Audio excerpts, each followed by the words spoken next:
All right, guys. Welcome, guys, to the purpose of this book. My name is David. I'm a recovered alcoholic and a drug addict. Let's begin with a moment of silence, followed by the set aside prayer, please.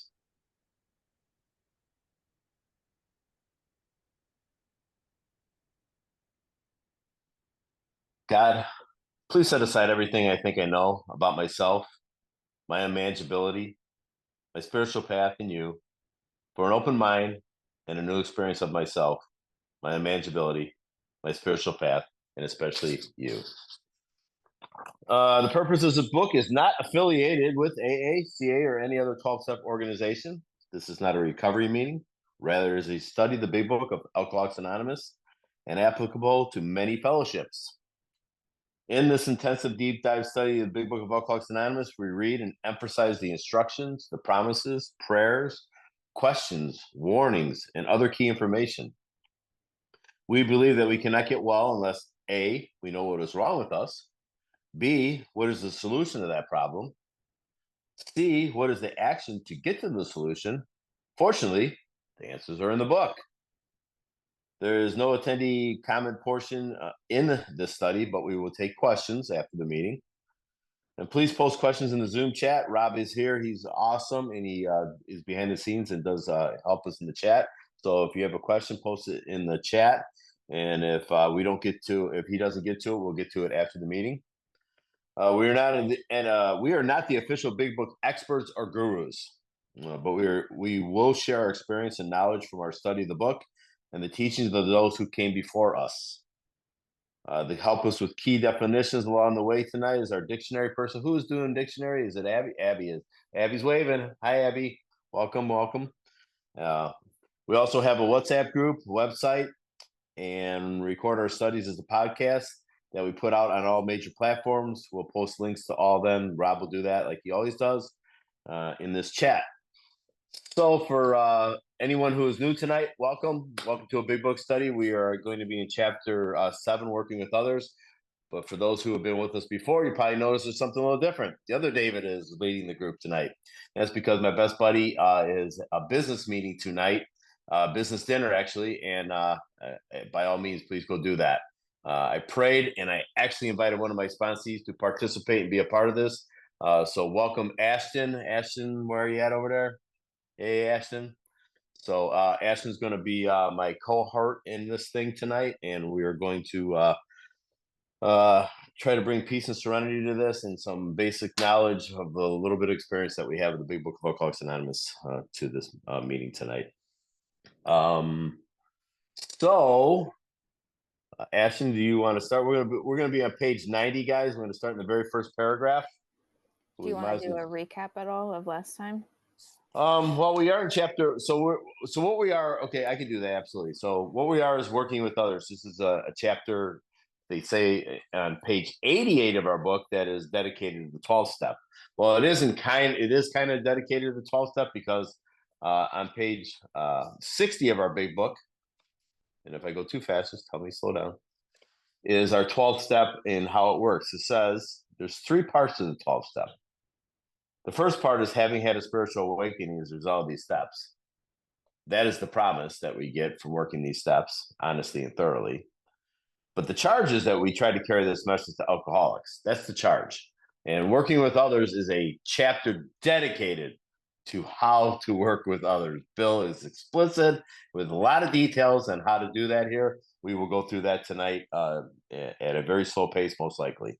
And then the third part of our 12 step on page 60 is to practice these principles in all our affairs. They don't really address that in the chapter working with others, but they will address it in the following 3 chapters afterwards. And as we dive into that, we'll have a lot of fun with that as we go forward. So let's go back to our content tonight, page 90. And Ashton, if you don't mind kicking us off with reading, and I'll try to commentate. And Sounds we'll do good. this together, shoulder to shoulder. Shoulder to shoulder. All right, so top of 90. When you discover a prospect for Alcoholics Anonymous, find out all you can about him. If he does not want to stop drinking, don't waste time trying to persuade him. You may spoil a later opportunity. This advice is given for his family also. They should be patient, realizing they are dealing with a sick person. So in the Big Book of Alcoholics Anonymous, there's a lot of approach references, you know. So when we go to meetings, a lot of times we'll see a new person. You know, my obligation as a recovered alcoholic, and later in this actually on this page, they're going to use the ED word. They're going to use the word recovered.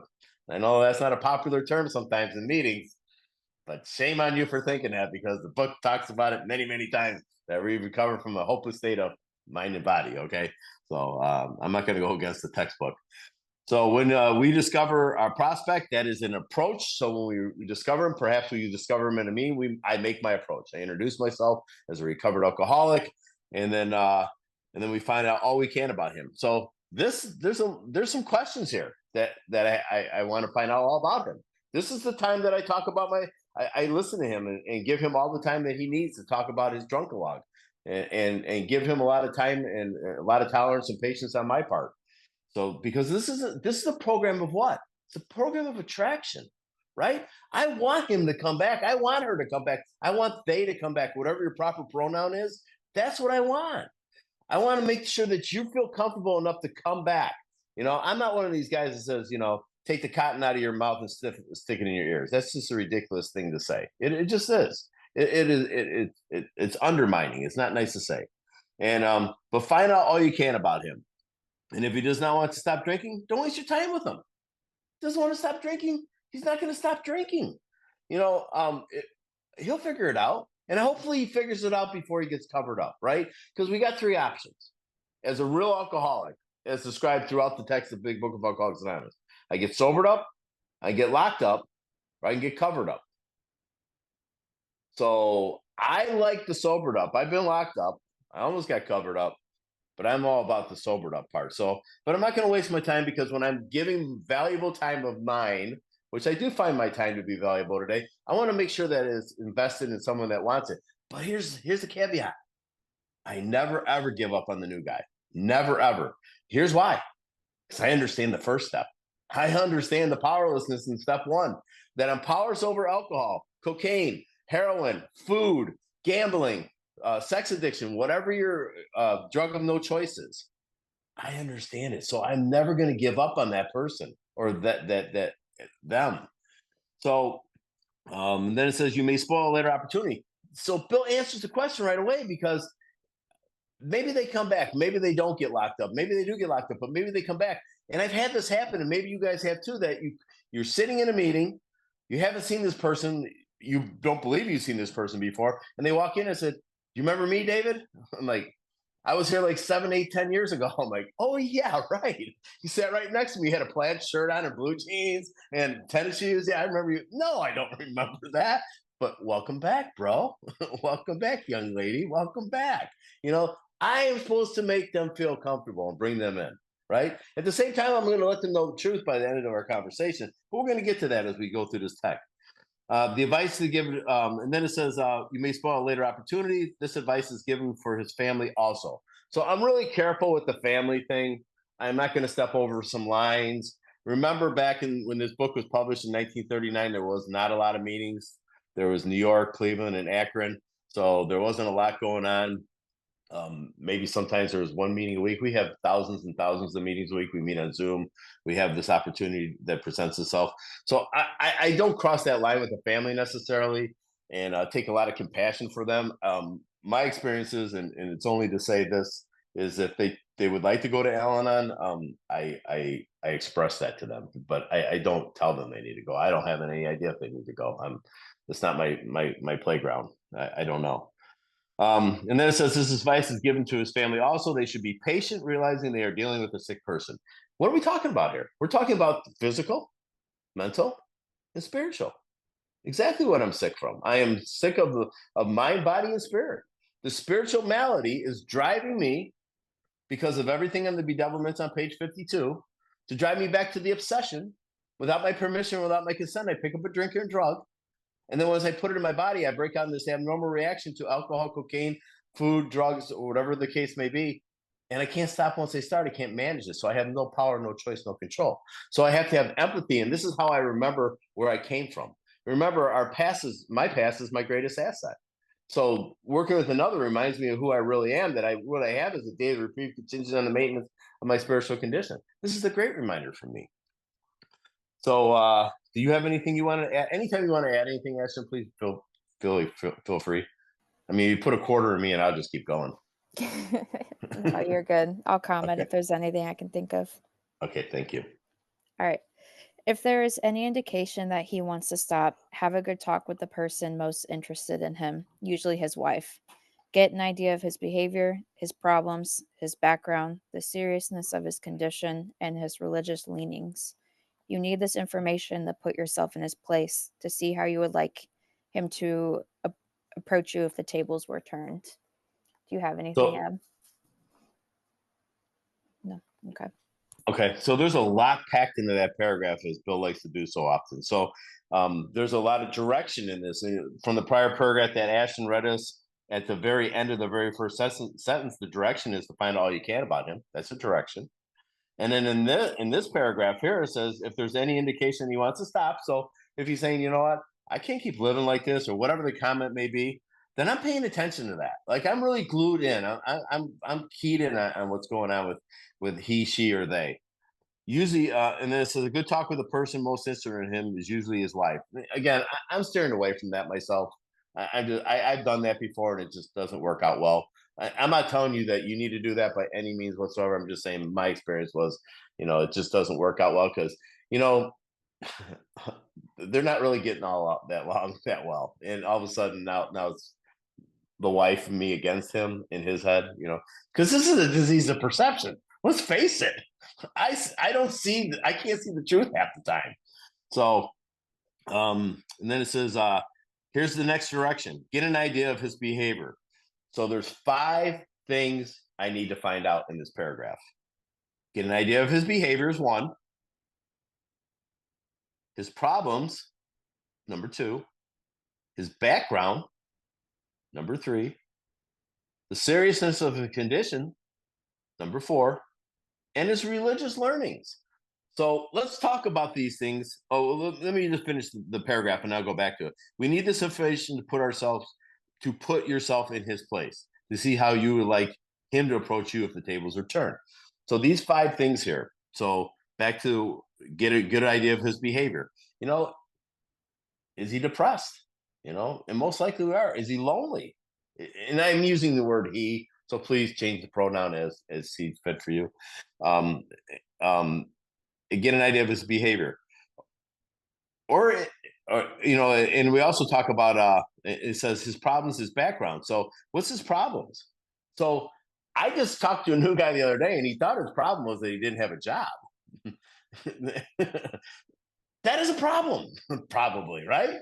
But you have a drinking problem, right, dude? Well, I was at a Cocaine Anonymous meeting, so you have a drug problem. And I pointed out to him what's on page 44 of our big book. Is like I asked him the question. I said, when you put drugs in your body, can you control the amount that you put in? I mean, can you stop abruptly, immediately, every single time? And he said, oh no, I can never do that. And then when you stop, can you stay stop? He goes, well, I did it. I did it for a couple months one time. I said, yeah, but why'd you start again? Oh, oh, okay. So no power, no choice, and no control. And how are you doing with personal relationships? Are you prey to misery and depression? Are you unhappy? Are you full of fear? Do you feel useful at all? These questions drive home a strong point of what the manageability looks like in my life and what the powerlessness looks in my life. So I need to know this stuff.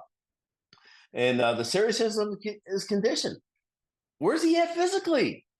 We ain't taking care of ourselves, guys, coming in. I ain't been to a dentist in a long, long time. Dentist can, you don't take care of your teeth, you can have a heart attack.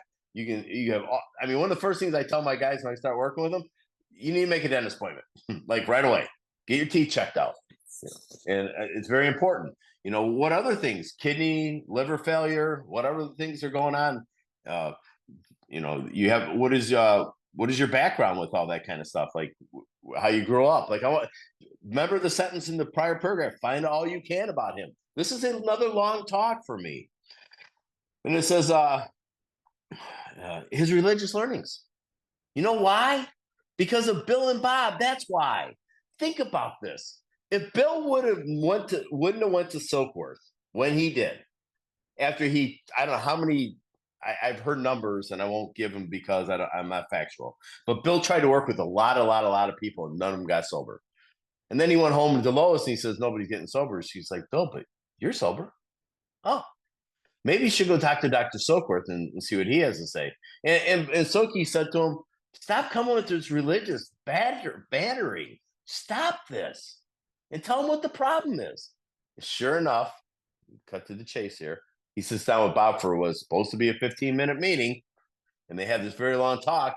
And if Bill would have came to him with all this religious belief he would have done, Dr. Bob would have buried him because he was very involved in the Oxford group. Very, very. He, you know, he just didn't know what the problem was, and Bill informed him what the problem was. So I need to know what his religious leanings are. And here's another example why I need to know this stuff.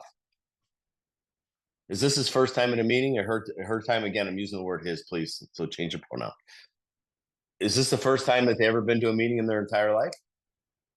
Are they a chronic relapser, or they just have one relapse? I need to know that too, because I'm going to work with you differently. How about have you been to treatment 15 or 20 times? I've worked with all these kinds, right? I need to know this stuff so I know how to approach the situation here. You know, are you still at step 0? I mean, do you understand? I mean, because if there's a step 1, and we know that there is, it's in our book, then there must be a step 0. So the step 0 is I'm pointing out to them to let them know like there's hope, and I'm going to let them know what that hope looks like by working the rest of these steps here. But the bottom line is I got to know all I can about him and what his track or her track record looks like. Have they ever been to a meeting? Are they a chronic relapser? And do they think they can do this on their own power? Or the other question is, are you trying to get sober for someone else? And I have no argument against that whatsoever. You know, I just don't. The questions I ask my sponsors: are you willing to go to any lengths when they ask me to sponsor? Are you willing to read the doctor's opinion in the 164 pages of this book? And then after we work the steps, we're going to go back over it word for word. And why do you want to do this work? And if they say, I want to get my wife back and my kids back, I was like, well, I can't promise you that. And I can't do that for you. But what I can do is I can get you a relationship with power. And then let's see where he takes you, or her, or they, and see where that takes you. And then the last thing is, why are you asking me? I need to know that answer, not for my ego. I just need to know, are you, because I go to a lot of meetings and maybe some people recognize me? No, you need to, do you want what I have? Well, then guess what? I'm going to match your willingness. That's what I'm going to do. And I got a couple of people here who I get to work with who've been sober, and they're all recovered in this meeting. And one of the first things I do is write down in your big book, right next to your sobriety date in the front of your book, is the day that you said you were willing to go to any lengths. Because I'm going to remind you the same way that my sponsor reminds me that day on, let's call it July 4th, I'm just not that willing to go to any lengths today. Oh, let's go back to the front of the book, because on November 13th, 1999, you said you were willing to go to any lengths. What's different on July 4th, 2024? What happened that day? What are you doing today? What are you doing for your sobriety today in this moment? Are you still willing to go to any lengths? So that's what I got to know. I got to know these things. The last sentence there, we need to know this information. Put yourself in his place to see how you would like him to approach, another approach reference, you if the tables are turned. So that's just a respect sentence. That's just a sentence of respect. I'm not going to talk down on somebody. I'm not better than them. Here's the fact. It's only by the grace of God. That's it. Not on my power. I haven't done this. I don't take responsibility. Without no way in the world that I earn or deserve this. Any different than the guy underneath the bridge tonight taking a pull off that bottle? No, not at all. Did I do the work? I absolutely do, and I continue to do the work. But I don't deserve that any more than him. Not by any means. So, okay, I'm gonna be hoarse when this night's over with. I know I am. One Okay, thing that I do want to note about this, and I think is really please. important to note, is another thing that's important about learning about someone's background is maybe I learned that I might not be the best fit for them. I haven't been through the same things that they have, but maybe I know someone else in the fellowship that does, and I can connect them with them. So it's just also a good thing to note. Moving on to the next paragraph.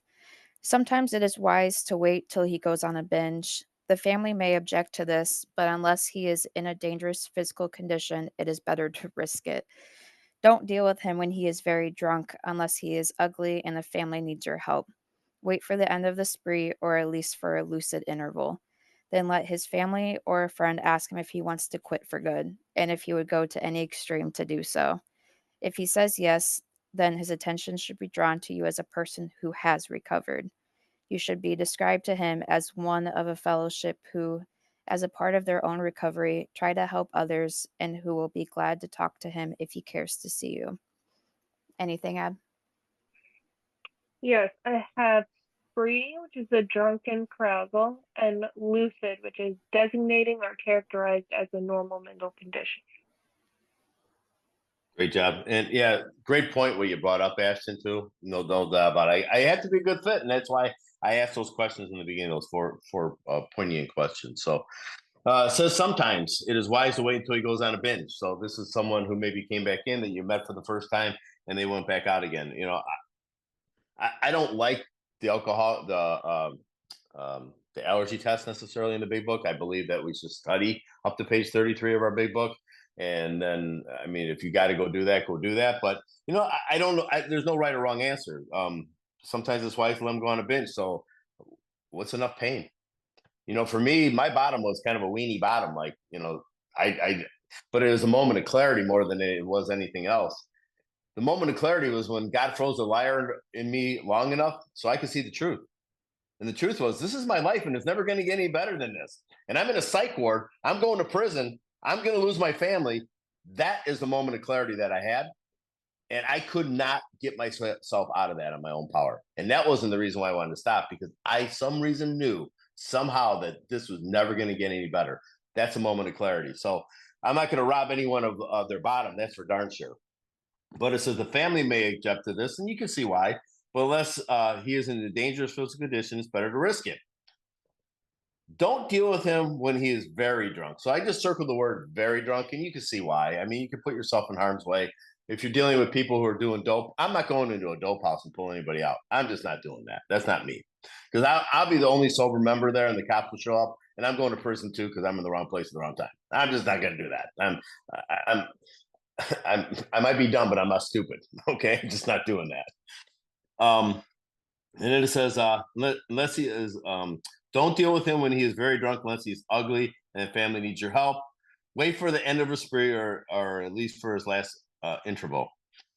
Then it says, let his family or friend ask him if he wants to quit good, and if he will, would go to any extreme to do so. Think about what Ebby did with Bill. Ebby sat across the table from Bill. And Bill said that his gym would outlast Ebby's preaching, right? I'm paraphrasing. So yeah, if they're drinking, I can sit across the table from them. I absolutely have done that before.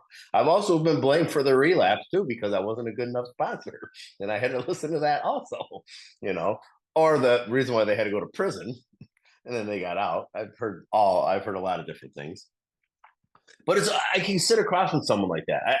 I've done it before. I don't necessarily care for it that much because it's hard to reason with someone that's drunk. But every day with Bill, and Bill picked up some really important points about Ebby. His eyes. Look at the eyes, right? Think about the eyes. They look different, right? Got that glassy-eyed look. That starry-eyed look. I'm sorry, not look. Bill had the glassy-eyed look. Ebby had the starry-eyed look. I want starry. I don't want glassy. Okay, I'm just saying. And then it says, wait for the end of that spree. Then let his family or friend ask him if he wants to quit good. Here's the question: do you want to quit good and for all? Some of my favorite speakers I listened to when I first got sober were like Earl Hightower and Scott Redmond, all these funny guys, and then I got introduced to Chris and Myers Raymer, and I remember Chris Raymer's story. In and out of the program. And when he came back in, the old timers took him aside and they said, hey, Chris, you want to be done good and for all? And he goes, well, one day at a time. That's my Texas impression, guys. So pretty bad, right? One day at a time. And he goes, okay, all right, Chris, we'll talk to you later, buddy. Nice talking to you. This is not a game, guys. I'm not going to waste my time with someone who's this is not a one day at a time program. I live life one day at a time. But if I'm good, done, and for all, let's get busy and start this work right now. Right now. That's what they did in the beginning. You got there, you did 1, 2, 3, you got on your knees, you turned your will and your life over to the care of God, you went up and did an inventory, you came back downstairs, You turn the things over to God and things you prayed about the things you're clinging to. You said the 7-step prayer. I'm just paraphrasing here. And then you went out and made your amends. That's what you did. And then now today we live in the disciplines of 10, 11, and 12, where I don't ever have to take a drink ever again the rest of my life. That's what permanent sobriety looks like. And the book talks about it many times. And then it says, if he says yes, then his attention should be drawn to you as a person who has, and I couldn't wait for this to come along tonight, recovered from a state from a seemingly at the time, it's not seemingly anymore, just like alcohol. It's not cutting, baffling, and powerful. I understand what alcohol does to me. I can today differentiate the true from the false. I'm not delusional when it comes to that. But the ED word, things sometimes people don't want to talk about that in meetings. I'm recovering. I don't want to be recovering for the rest of my life. I want to be recovered. Walk around free of the bondage of self. That's what I recovered from, the bondage of self. Self must die over and over and over again. That's what I'm trying to accomplish here by having a personal relationship, a conscious contact with a power greater than myself. I can live free of the bondage of self on a daily basis. That's how I do that. And you should be described to him as one of a fellowship who, as part of his own recovery, try to help others. You know what I'm going to do too? I'm going to give them a vision for what their life's going to look like. I'm going to prepare them because I'm armed with the facts about myself, about the textbook of Alcoholics Anonymous, how to have a relationship with power, and how to work these steps so that they can have a vision that they're going to be doing this someday too. I'm preparing them for sponsorship. I am. Even on day one. I mean, unless, they've been drinking or something, but pretty quickly I'm telling them, because like Ashton and I, you always use this terminology, shoulder to shoulder, we do this thing. I'm not more recovered than Ashton, more recovered than RJ or Esteban or Abby or June. I'm not more recovered. We do this all shoulder to shoulder here. This is the blessing of Alcoholics Anonymous, Cocaine Anonymous, Gamblers Anonymous, OA, whatever it is, that I don't have to do any of this alone. The first word in the first step says we. So I'm preparing them to go on this journey with me and get free from me too, because they need to have a relationship with God, not with my sponsor, because I'm going to let them down. I'm not going to make that one appointment that I said I can make. And, I'm trying to, I just can't be there all the time. I'm a human being, but God always shows up. Always. He's never not shown up. He's closer to my breath. I just got to call on him and I got to get unblocked from him. Try to help others and you will be glad to talk to him if he cares to see you. So again, I'm going to ask him if he's willing to go to any links to read the first 164 pages of this book, along with the 10 pages of the doctor's opinion. All of it pertinent, all of it important. And then I can take them back word by word and take them through the work. And then I'm starting a study on the traditions with a bunch of sponsees coming up here very shortly. I'm going to take them to the traditions. And some of them have sober much longer than me, some a lot less. It doesn't really matter. But I always could use a brush up on my traditions. That's for darn sure. And then we're studying, Ashton and I, and all of us are studying the AA service manual right now. Foreign concept. Never studied in my entire life, but I'm doing it now because I want to be armed with the facts about how the program is supposed to operate so I can be a better member of Alcoholics Anonymous and a better citizen and a better agent of God. You got anything you want to add there, Ashton? Yeah, I do actually. Awesome. The paragraphs that we have been reading, they all say how, we can't force someone to stop drinking. We can't persuade them to stop drinking. I mean, it even tells us on page 60, part of the 3 clear, pertinent ideas of the 12 steps is that probably no human power could have relieved our alcoholism. I couldn't, David can't, no one can. And we can't do for that for anyone else. But what we can do is be a demonstration as someone who has recovered. And in my big book, I actually do have that little section highlighted, underlined, who has recovered. Because I remember when I went through this for the first time, that's what I wanted to be, was recovered. Hold on. If he does not want to see you, never force yourself upon him. Neither should the family hysterically plead with him to do anything, nor should they tell him much about you. They should wait for the end of his next drinking bout. You might place this book where he can see it in the interval. Here, no specific rule can be given. The family must decide these things, but urge them not to be over anxious, for that might spoil matters. You got anything, Ab? Yes, I do. I have interval, which is the space of time between events or a break or a pause in the regular course of something. And I'm looking up bout really quick. Just one moment.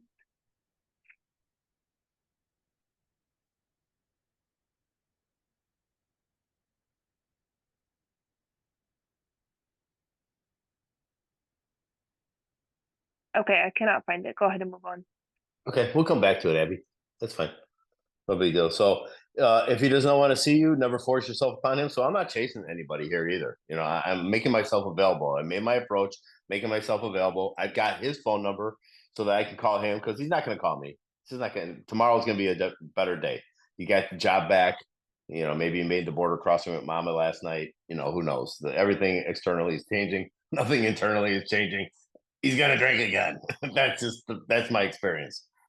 But neither should the family hysterically plead. That looks a lot like on page 28 in Roman numerals and Dr. Silkworth says about frothy emotional appeal. And if you take a head of a root beer, frothy means there's not a lot of substance to it, right? Really, I mean, my wife pleaded with me many times. Please just don't drink today. Please don't go. Please come home after work Friday night. Please do this. Please do that. And if I had the power to do that, I would have done that. But I have no power, no choice, no control. So I can see why that frothy emotional appeal or that hysterical pleading would not work. But my job is not to tell them what to do. I don't tell the family what they need to do because I am not equipped to do that. What it says here then with him to do anything, nor should they tell him much about you. So that's direction to them. They should wait for the end of his next drinking bout, which is probably a good idea. And then here's to Abby's reference. You might place this book where he can see it in the interval. Okay. So I've made my approach. I've had to sit down for the first time. I could place the book there, or I could say, how about if we go to a meeting on Tuesday night? How about if I pick you up on Tuesday night and we go to a meeting? Are you available on Tuesday night at 6 o'clock? Because I go to early meetings. I'm an old man. I need to get to bed early. I don't want to go to an 8 o'clock meeting. I'm just not going to be there. But what? Why not ask them if we have meetings everywhere? How about if we just do a Zoom meeting? I prefer face to face, but Zoom's a great option. Look at us here. So yeah, I could put the book there. Chances are it's going to be a coaster. It's not going to be read. Most likely, that's my experience. But if I take them to a meeting, I can introduce them to some of my family, my AACA family, and then that'll work out a little bit better. Finish that paragraph. The family must. So there's a must. They say there's no must in the big book or in the fellowship, but there's a must in the big book. And according to I study with Howard and Kathy on Sundays, there's 139 of them they counted so far, and I believe them because I just do. So it says the family must decide these things, but urge them not to be over anxious, for that might spoil matters. So the spoil matters is like lower my expectations. It's really up to him if he really wants to get sober or not. I can't want his sobriety more than he does. I mean, most of the time I do, because you know why? I know what life looks like sober. I know what freedom looks like. I experience freedom all day long, every day. And Mark, in the great wording of the great Mark Houston, how free do you want to be? How free do you want to be? It's like being in church all day long. Like I start my days really early in the morning by choice, and I finishing my day tonight about 8 o'clock after this meeting's over with. I'll take a shower and go to bed, and I'll start all over again. There's so much freedom in my day that I can look the world in the eye. All these promises throughout the big book because I've studied the book because this is the textbook meant to be read and studied. I get to experience that all day long and see how I could be of service to God and all His kids. That's my job. And although I'm a salesperson and own my own business, it's never monetarily because God will take care of all that. It's not my money anyways. It's not. He's just made me a steward of it. I got to be responsible with the thing is. But how can I be of maximum service to God and His kids today? So I'm always keeping my expectations. I'm trying to do the best I can, being connected to a power greater than myself in my life so that I don't have expectations. Because what are an expectation? An expectation is a resentment under construction. And what is a resentment? The number one offender of alcoholics. I am well aware of that today. If I get angry, do I stay angry? There's an angry prayer. There's all kinds of tools. Set the spiritual toolkit at your feet for your inspection. Pick it up or not. Your choice. My choice. Go ahead, Ashton. I like how you brought up not just leaving a book around, because I can tell you right now, mine would have collected dust.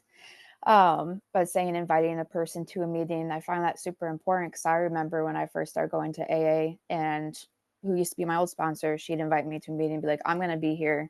Why don't you come with? It would, one, hold me accountable, and two, relieve the nervousness because at least I would know someone there. Mhm. So it's really important and good advice for people. Moving on. So, usually the family should not try to tell your story. When possible, avoid meeting a man through his family. Approach through a doctor or an institution is a better bet. If your man needs hospitalization, he should have it, but not forcibly unless he is violent. Let the doctor, if he will, tell him he has something in the way of a solution. So another approach reference to, if this is back in the 30s where there's not a lot of meetings to go to by any means. There's not any Zoom, obviously, whatsoever. So the approach is to go to a doctor or an institution, and then it says if your man needs hospitalization, it's called detox. Yes, you can die from alcoholism, right? Right, Ashton?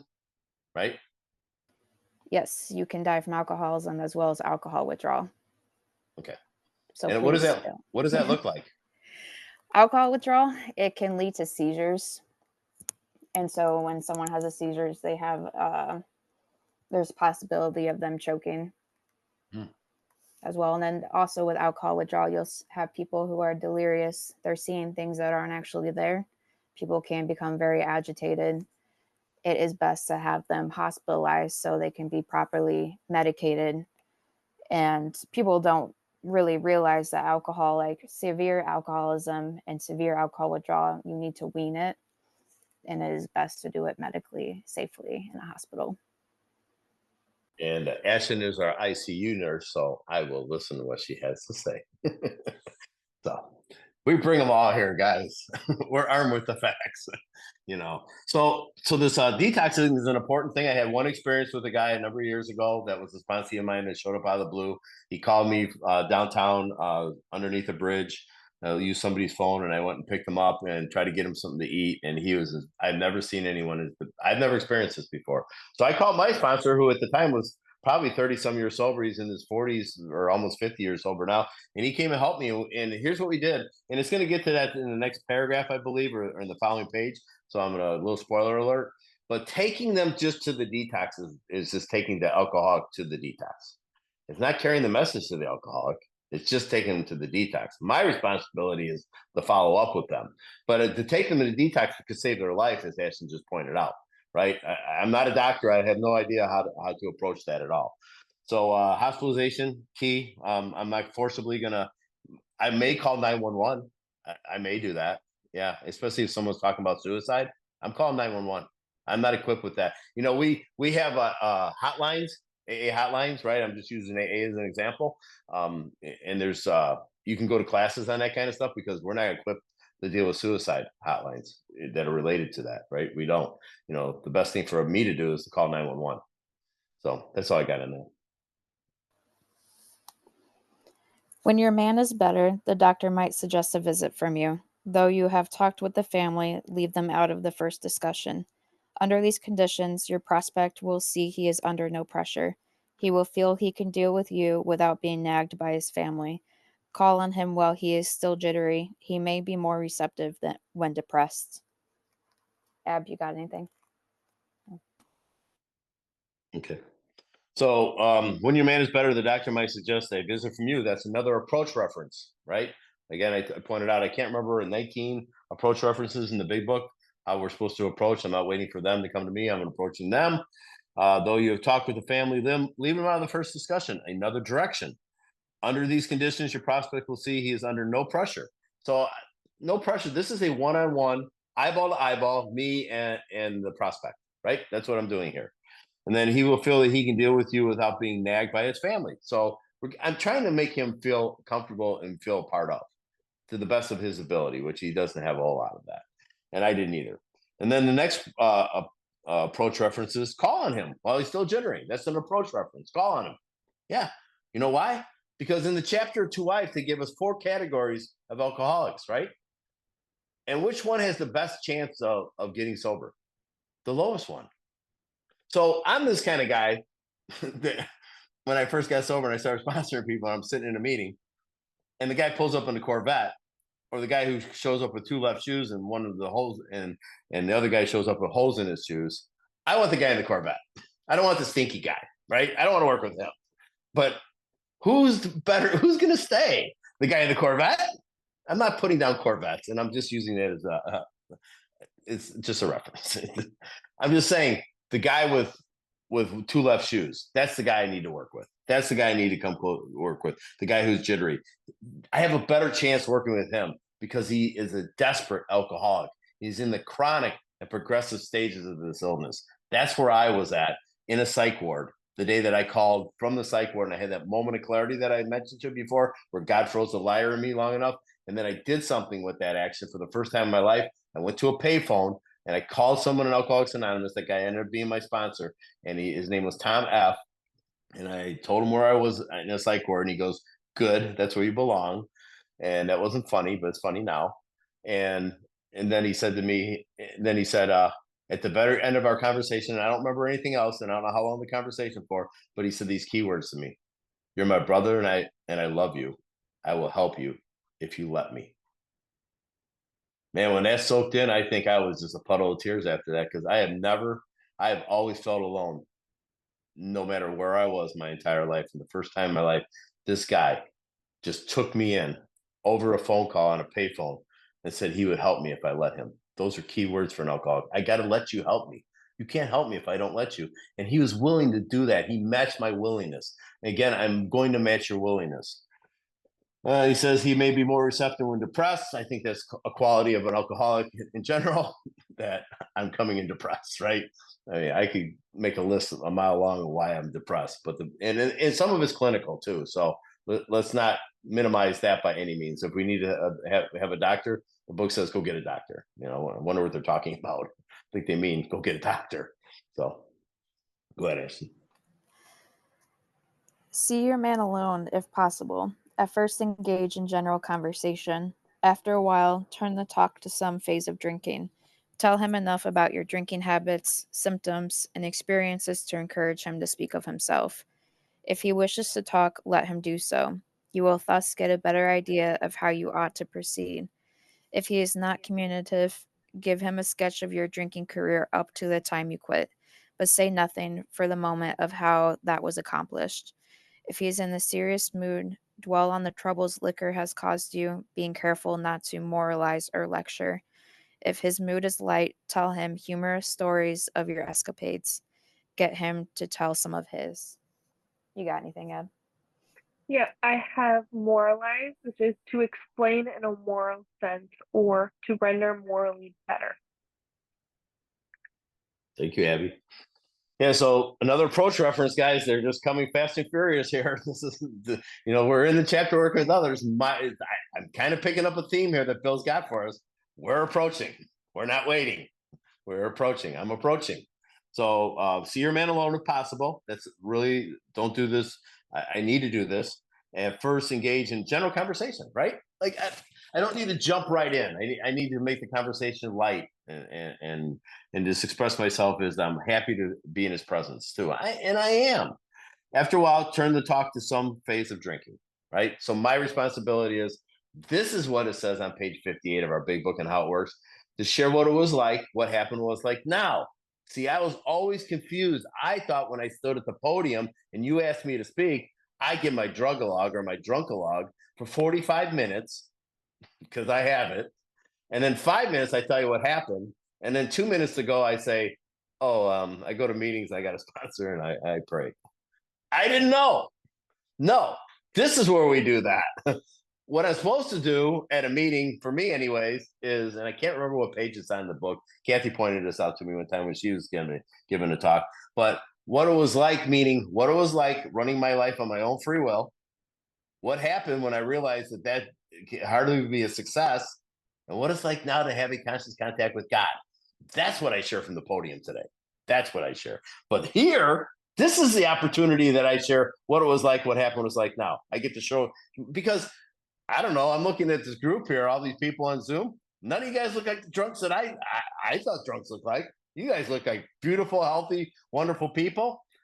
Nobody has a big red nose, slobbering all over yourself. No one's passed out here. I mean, that's my picture of an alcoholic, and it's not true. The situation, the consequences is not what makes me an alcoholic. What makes me an alcoholic is once I put alcohol in my body, something happens to me, an abnormal reaction to it. And once I stop, I cannot stay stopped, and my life is unmanageable. That's what makes me an alcoholic. And if I choose to have the solution, then it tells me in the book, tell him enough about your drinking habits, your symptoms, your experiences to encourage him to speak of himself. So this is an opportunity for open conversation. I want to hear about his drunkalog too. If he wishes to talk, let him do so.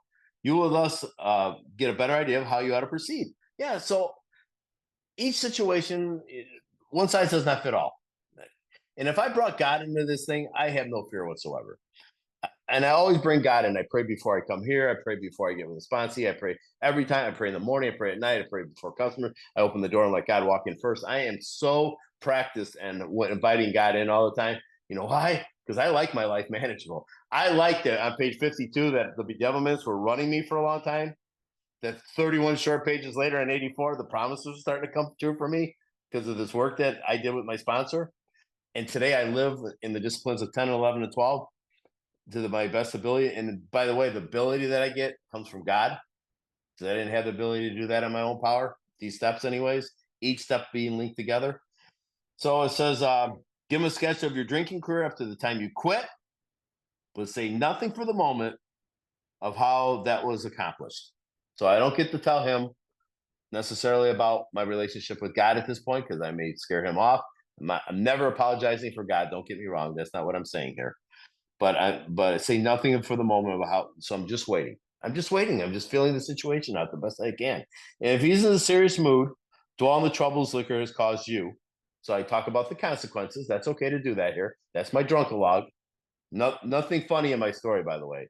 If I had one funny story I would share with you guys tonight about when I was drinking and drugging, I would share it. I don't have one. I don't have one single funny story. And I've heard, like I said, when I got sober, I listened to Earl Hightower, Scott Redmond, and a bunch of AA speakers back in the cassette days, and they had funny drunkalogs, funny stuff. I thought they were funny, because I knew they weren't like that anymore. I don't have one of those. Mine were horrible. I was always in the chronic and progressive stages. I hurt people when I drink and drug. In untreated alcoholism, I could do the same thing. But back on track. So it says, being careful not to moralize, good or bad. No lecture in here. Not going to lecture. That's not my job. If the mood is light, tell him humorous stories. Again, I don't have any. Get him to tell some of his. And I don't know if he's going to be able to conjure up any either at the moment. But nonetheless, I'm open to the conversation. I'm building a relationship. And by the way, the last thing I'll say in this paragraph here is that conversation that I had with my sponsor, Tom F. at that time, was the first honest, I believe it is, I really do, first honest relationship I ever had with a human being in my entire life. I didn't have an honest relationship with my siblings, with my mom and my dad, teachers, neighbors, friends. I lied all the time for no good reason. But man, I was so desperate, to be honest here. And this guy was so warm and welcoming to allow me. And I would go to his house, even though I didn't want to go to his house, but I signed up to be willing to go to any lengths. And we would sit around what he called the round table. You know why he called it a round table? It's a round table. That's all. There's nothing clever about it. It was just a round table. And we would sit around this round table and we would talk for an hour or two. And then he would take me to a store that was going out of business. And we would walk around the store that was going out of business, and he would spend like 35 cents on stuff that was on the shelf that he wanted to buy. And I thought, I'm wasting my time. What I realized is I was building a relationship with a guy that I have never had a relationship with before. Was a one-on-one relationship with a guy who actually gave me his time, was really interested in me. That was amazing when I woke up to that one day, because as the Russian philosopher said, I'm asleep dreaming that I'm awake. I'm awake today to these relationships that God places in my life. I'm not asleep anymore. And that sponsor, he just spoke. I know this is off track that what we're talking about in the book. He just spoke. He's got 46 or 7 years of sobriety. And when he spoke, I went to the meeting that he was speaking at because I found out about it, and I drove to a couple towns over. Not a dry eye in the place. You know why? Because he still lives the principles on Alcoholics Anonymous in his daily life. He cuts through the newcomer like a hot knife through butter. Oh my goodness, there's nobody better I've ever experienced in my entire life who just has so much love and compassion for human beings. Is such an agent of God. He's such an example and demonstration on who I could be a better person every day. So he's not my sponsor any longer because I don't live by him anymore. And what I found out was when I moved and I was sponsoring myself because I was. Don't do that. Please don't do that because untreated alcoholism just shows up at the door. Nah, it doesn't even knock. Just walks right in. Grabs me by the arm, and all of a sudden, so it's I'm on a path, and untreated alcoholism is on a path, and I might be parallel to that path, but I don't want to step over in their path. And I stepped over in that path, and I realized that. So I got myself a sponsor today, the Big Book sponsor. And Big Book sponsor is someone who's armed with the facts about themselves and out of this book. And I'm accountable to them, and I need to be accountable to someone. And I do that on a weekly basis on Friday around 4 o'clock. I go to his house. And when he first asked me to do that, I said, dude, you do know I'm like over 20 some years sober. I don't need to.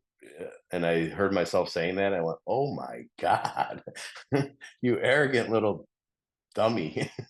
I was like, of course I'll do that. I'm willing to go to any lengths. And I love going over there on Fridays. We have the best conversations. And sometimes it's out of the books, sometimes it's something different, totally different, but it's always centered upon a power greater than ourselves. And that's what keeps me centered. That's what I need to be, is centered all the time. So, anyways, that was kind of a right, Paige. Hi, Paige. Hey, David, I was asking if you can repeat the what it was like, what happened, and what it's like now that you learned from Kathy. Okay, yeah. So I will find that in the big book, and I'll cheat and I'll ask Kathy where it's at because I can't remember what page it's on the book. So what it was like, meaning what was like running my life on my own free will. What happened when I realized that any life run on self will could hardly be a success, and then what it's like to have a conscious contact with God now. So I didn't come up with any of this stuff. You do know that, guys, right? None of this is of mine doing. I've just been around for a couple of days. That's all. I'm a good thief. Do you think we have time for another paragraph or? Yeah, absolutely. Please. Okay. When he sees you know all about the drinking game, commence to describe yourself as an alcoholic. Tell him how baffled you were, how you finally learned that you were sick. Give him an account of the struggles you made to stop. Show him the mental twist which leads to the first drink of a spree. We suggest you do this as we have done it in the chapter on alcoholism. If he is an alcoholic, he will understand you at once. He will match your mental inconsistencies with some of his own. Ab, do you have anything? Okay. So there's a lot there. So we'll probably end up coming back here next week because there's so much to this paragraph. But there's a direction in this one too. So when he sees you know all about the drinking game, commence to describe yourself as an alcoholic. So how would he know that I know all about the drinking game? Well, because I've studied this book, because it's a textbook and it's meant to be read and studied. And I did not know that until I was like 2.5 years sober and someone introduced me to a big book study. And they went word by word, line by line with the dictionary from the 1930s. And I started learning about the Big Book of Alcoholics Anonymous. So I am armed with the facts about this book and myself. So I circle the word, commence to describe yourself as an alcoholic. I'm not diagnosing him as an alcoholic, not yet. There's a point here that I could get to, but I'm not diagnosing him. I'm just telling him that I am. What is an alcoholic? Again, I brought this up probably 3 times today, and I think it's relevant. When I put alcohol in my body, again, if your drug of no choice is food or gambling or cocaine or heroin, just substitute, please. That's what David and I always do when we go to treatment centers. We just say, just substitute in your head. So I lost my point. Anyways, anyway, where was my point? I rarely have one, but this time. Start by describing alcohol. yourself as an alcoholic. Okay, so geez, step 1. Sorry. So that once I put alcohol in my body, and I'm using alcohol here as the reference, is that I have an abnormal reaction to alcohol, that I can't manage the amount that I put in my body, that I break out in craving. So a lot of times you hear in meetings of Alcoholics Anonymous, at 8 a.m. meeting, oh my God, I've been craving alcohol all morning. No, you're not. You're obsessing over alcohol. Unless you've been drinking, you're not craving alcohol. You're obsessing over alcohol. And I need to know what the doctor's talking about here so that I can tell them exactly what the book is telling me. And I think we were talking about this a little bit about before the meeting. It's like, how do we all start talking a little bit alike? Well, we study this book, so that Bert brought it up actually. It's like, sometimes things get lost in translation, right? And if there was never a big book of Alcoholics Anonymous, we wouldn't all be here. I don't think we would all be here. Like divinely inspired, right? Bert is what you said, divinely inspired. And that's true. It was divinely inspired so that we can carry this message, that we don't have to create a new mousetrap, that we don't have to remake the wheel. So then it says here on top of page 92, tell him how baffled you were and how you finally learned that you were sick. Sick of what? The spiritual malady. So the step one says power us over alcohol. That's a problem. It's not the problem. I haven't picked up a drinking drug coming up. If I don't screw this up in a couple months, I'll have 25 years of continuous sobriety. That is not of my doing. Again, I didn't earn this or deserve this. I'm just saying I have a relationship with God. But the problem is that my life is unmanageable. And my favorite thing to do when I talk about that is to go to page 52 and open up the eyes of the new person. And we do this in treatment centers, and I do this with new people all the time. Or a lot of times, like, this is a good place to check in. I don't care how many 24 hours I got. Page 52, second paragraph, skip the first sentence. Were you having trouble with personal relationships? These are statements in the spirit of Mark Houston. Let's turn them into questions. Could you control your emotional natures? These are things I asked them to consider. Please don't answer the question right away. Consider these things. Are you praying, David? Are you praying? And put it in third person too, by the way. Personalize this thing. David, are you praying to misery and depression? Yeah. Pretty much. Yeah, all the time. I'm not getting my way. Can you make a living? So I'm just going to keep going because we're running out of time. Are you having feelings of uselessness? I think that's the one that stuck out to me more than anything else. I never felt useful in any part of my life. And today I feel useful in the spirit of Young Lee. He says this, and I believe it too. Maybe usefulness is the key to life. Maybe it is. So back to the text. Were you full of fear? Yeah, still could be full of fear. Were you unhappy? Could you really seem to be a real help to other people? So back to page 92. Like I said, we're going to go back to this page next week, and I know David's going to want to jump on this thing too. So that's the malady, the insanity of the first drink we're going to talk about here in this paragraph. This is also direction. Tell him how baffled you were, how you finally learned that you were sick by studying this book. Give him an account of your struggles you made to stop. Show him the mental twist which led to the first drink of her spree. There's too much to talk about here. I want to go to Jim's story. I want to go to Fred's story. I want to go to Man of 30 story because they're all related. I want to go to Bill's story. I want to talk about the peculiar mental twist. I want to talk about these things. I want to talk about insanity shows up suddenly, and then sanity shows up vaguely. I want to talk about that kind of stuff when I'm in this paragraph here. So it's only fair that we don't go any farther other than I'm going to finish the paragraph, but we're going to come back to it. And it says, leads to the first drink. We suggest you do this as we have done in the chapter alcoholism. So we're talking about the obsession. If he is an alcoholic, he will understand you at once. He will match your mental inconsistencies with some of his own. So the allergy, the obsession, the malady. So we're trying to get him to relate here. And I'm doing the best job that I can in that situation by explaining the textbook of Alcoholics Anonymous to him. So next week, be prepared to go back to that paragraph if you guys would. Be so kind to come back. And David will be a part of the group next week. And I want to thank Ashton. I want to thank Rob. I want to thank Abby. I want to thank everyone for being here tonight. God bless you all. And had a lot of fun. And I love you guys. So that's it for tonight then.